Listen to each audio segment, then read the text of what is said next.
Les élections européennes, c'est dans 4 jours maintenant et les derniers sondages sont assez alarmants sur l'abstention. Elle pourrait dépasser la barre des 60%.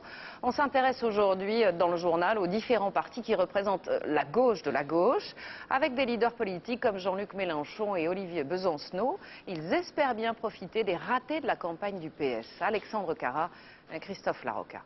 Bravo au rap marseillais. À Paris, on en a aussi, n'oubliez pas. On va pas parler football, on va pas parler Comme le rap ou le football, Olivier Besancenot voudrait sans doute devenir incontournable dans les quartiers.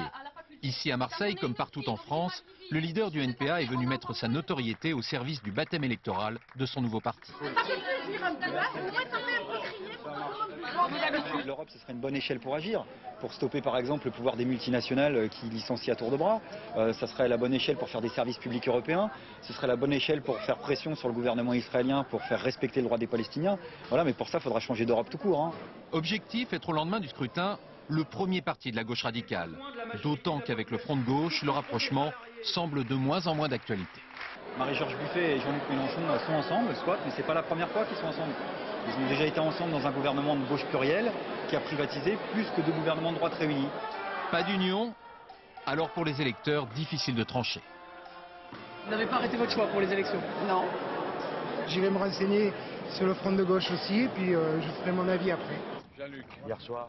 Ouais. Content de lui, Jean-Luc Mélenchon. Il faut dire que les sondages sont bons, alors arithmétique oblige, lui aussi semble de moins en moins regretter le rapprochement raté.